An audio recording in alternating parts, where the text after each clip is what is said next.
He was born when the country was new, on April 20th, 1900, in Noblesville, Indiana.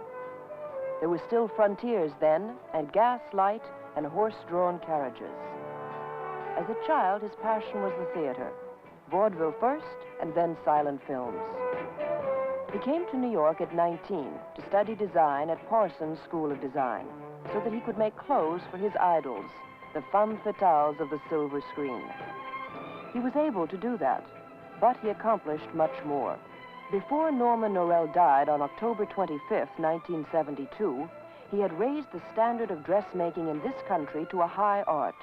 He had influenced the shape of fashion for more than 5 decades.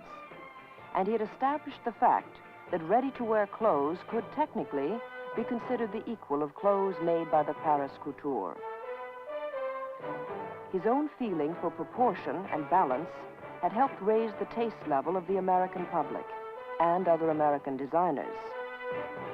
This is a film made from his scrapbooks and clothes, assembled by the Parsons School of Design. Fashion is ephemeral, but parts of it are enduring. Waistlines go in and out, hemlines go up and down, and the pendulum swings from classic to Baroque. Through all the changes, Norell was his own man. By the time he was 21, he had achieved part of his childhood ambition. He was making clothes for the likes of Tallulah Bankhead, Pola Negri, Joan Crawford, and later, Lauren Bacall, Hepburn, Grace Kelly, and Constance Bennett, whom he always considered one of the more elegant women on or off the screen. From 1928 through the 30s, he worked for Hattie Carnegie. During these years, Norell labored silently in the background, but his name became known to insiders in the business. He left after a dispute over some dresses he had designed for Gertrude Lawrence to wear in Lady in the Dark. Miss Carnegie thought they were too complicated to reproduce for her private clients. Norell considered going into business for himself, but Anthony Traina, a manufacturer, invited him to join him in a wholesale venture. Almost immediately, the name Traina Norell became a symbol of all that was the finest in American fashion. He was awarded the first Coty American Fashion Critics Award, the Winnie, in 1948. He received a Return Award in 1951 and was the first designer to be voted into the Coty Hall of Fame in 1956. During the early 40s, when the name Norell began to be known to the fashion-aware public, shortages due to the war limited the amount of fabrics and the kind of materials used in each garment. Norell didn't suffer under these restraints. By the end of the 40s and the beginning of the 50s, there was an explosion of fashion. Freed from the need to cut corners on the amount of material they used, designers went wild with the fullest skirts since the days of Victoria.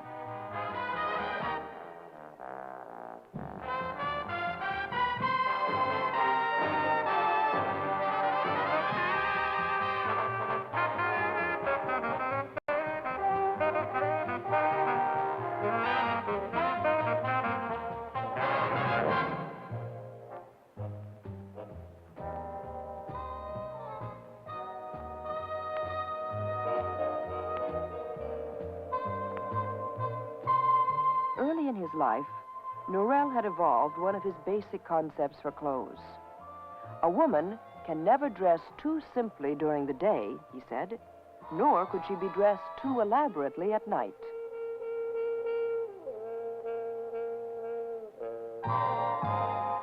There were recurrent themes in his collections, such as the sailor style. It was a form of nostalgia because when he was growing up, all little boys and girls wore sailor suits or dresses. He himself had his portrait painted in one when he was about 5 years old. It was a rare Norell collection that didn't include at least one in a squared-off collar with nautical emblems and red, white, and blue color schemes.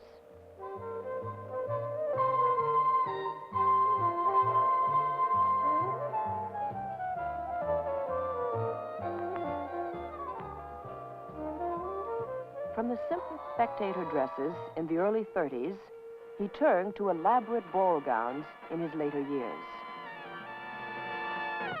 He was honest about himself and his work, and he was a perfectionist.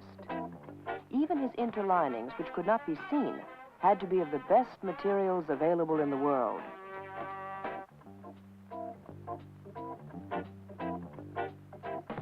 Towards the end of the 1950s, the chemise was making one of its periodic appearances, loosening up clothes from the restraints of the post-war years. With the death of Anthony Trainer, Norell, at the age of 60, opened his own company. Now, the label read Norell. One of his major achievements was the super dramatic all-sequin dress, sewn, sequin by sequin, on the lightest of sheer silk jersey to follow the contour of the body. No one ever made jersey daytime dresses better than Norman Norell.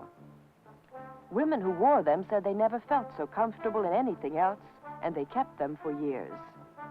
Jersey dresses with their basic spareness illustrate how he took painstaking care of details. The set of a collar, the placement of pockets, for the purity of his designs.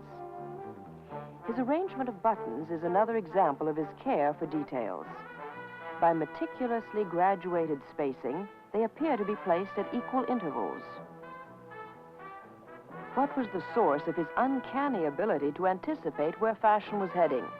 He explained it simply. My approach to design, he said, consists of a great deal of thinking and not much designing. I believe in thinking out what the next logical and natural trend in fashion will be. Once I have decided, the rest is easy. I simply take the most straightforward approach to it without any extra fancy trimmings.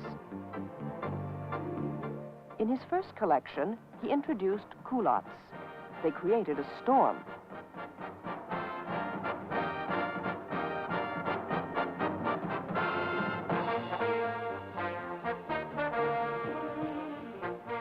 In 1963, he presented the first pantsuit. More hesitant than usual, he insisted they were for travel and not for day-to-day wear. Soon, women were wearing pants a lot of the time, and Norell anticipated that too. His clothes changed with the times. From his work, it would be possible to reconstruct a history of fashion in the first 3/4 of the 20th century. Another area in which Norell reigned supreme was that of tailoring. The Norell tailored suit or coat was masterfully conceived and executed. It was superbly constructed so that it held its shape for years.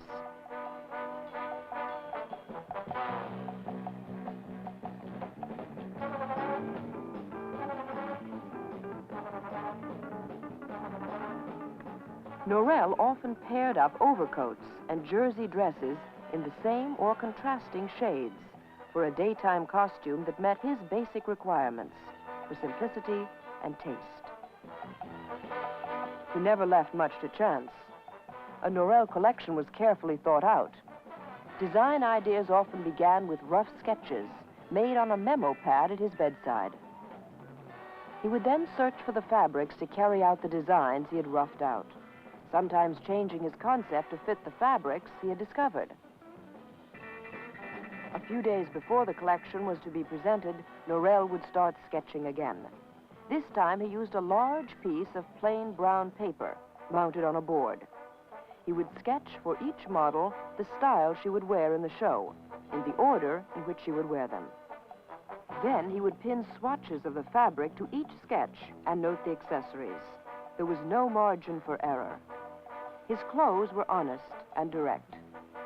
During the show itself, Norell would stand in the wings, tying all the bows himself, handing the girls the jewelry.